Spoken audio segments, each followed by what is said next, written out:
जय श्रीमन नारायण। आज हम इस विषय पर विचार करेंगे कि जो भी हम अच्छा या बुरा कर्म करते हैं उस कर्म फल में बंटवारा नहीं होता, अपितु उस कर्म के फल को अकेले ही भोगना पड़ता है।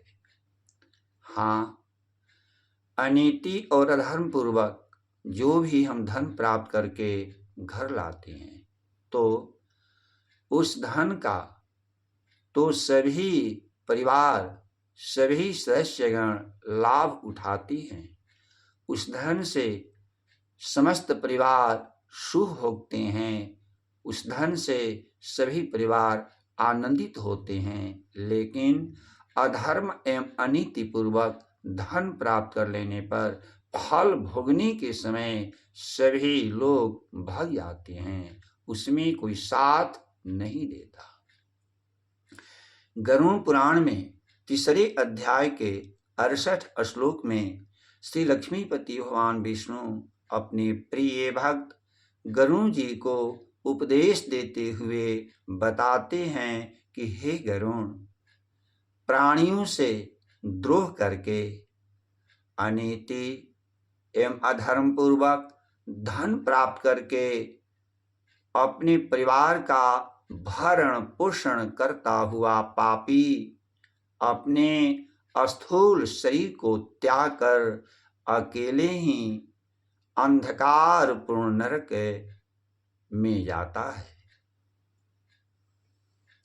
एकः प्रपद्यते ध्वान्तम् हित्वेदं स्वकलेवरम् कुशलेतरपाथेयो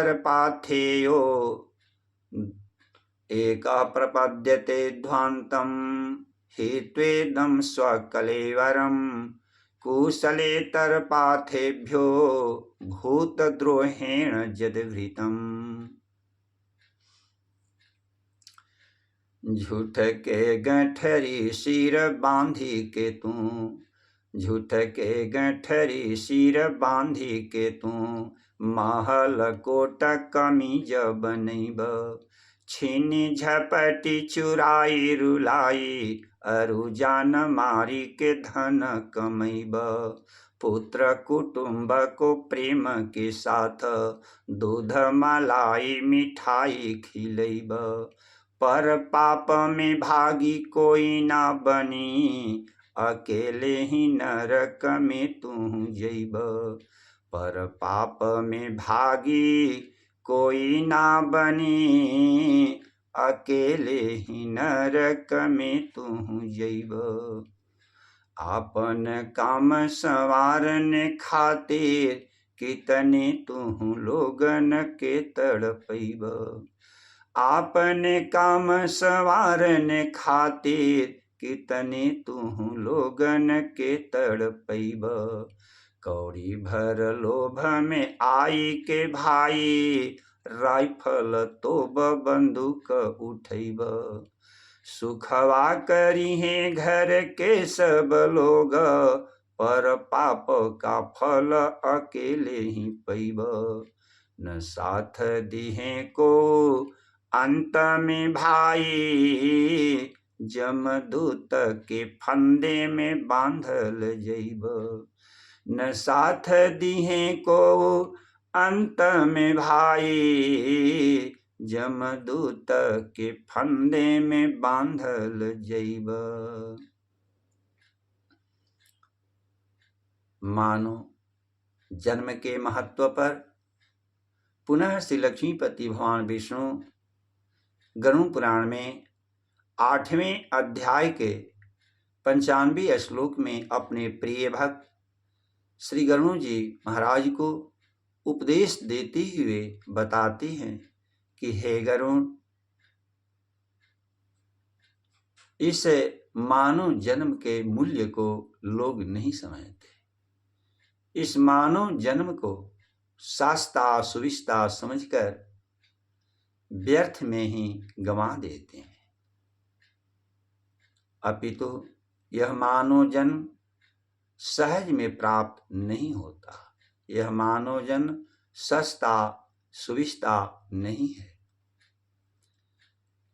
हे गरुण, सामान्य पुण्य से नहीं अपितु महान पुण्य के प्रभाव से तब यह मानव जन्म प्राप्त होता है। इस मानव जन्म को प्राप्त कर जो व्यक्ति धर्म का आचरण करता है वह परम गति को प्राप्त करता है। सामान्य पुण्य से नहीं, महापुण्य प्रभावेण, महापुण्य प्रभावेण, महापुण्य प्रभावेण मानुषं जन्म लभ्यते। यस्तत् प्राप्य चरे धर्मं स याति परमां गतिं, स याति परमां गतिं।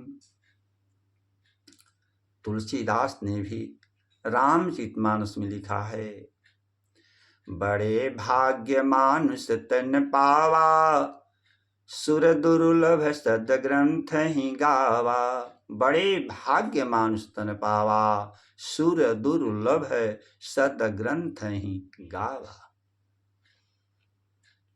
श्रीमद् भागवत महापुराण एवं विष्णु पुराण में भी वर्णन है कि इस मानव जन्म को प्राप्त करने के लिए स्वर्ग में स्थित देवतागण भी तरसते रहते हैं।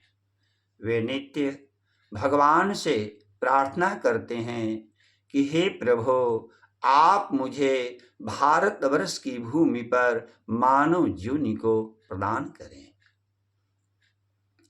गायन्ति देवाः किल गीतकानि, धन्यास्तु ते भारत भूमि भागे। स्वर्गापवर्गास्पद हेतुभूते, भवन्ति भूयः पुरुषाः सुरत्वात्, भवन्ति भूयः पुरुषाः सुरत्वात्। अतः मानव योनि को प्राप्त करके, मानव जन्म को प्राप्त करके सत्कर्म करना चाहिए, क्योंकि यह मानव जन्म दुर्लभ है, बार बार नहीं मिलता। दुर्लभ मानुष जन्म है, देहन बारंबार, तरुवर ज्यों पत्ता झरे, बहुरी न लागे डार। दुर्लभ मानुष जन्म है, देहन बारंबार, तरुवर ज्यों पत्ता झरे, बहुरी न लागे डार।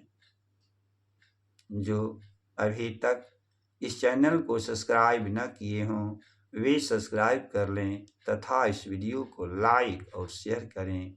ओम स्वस्ति।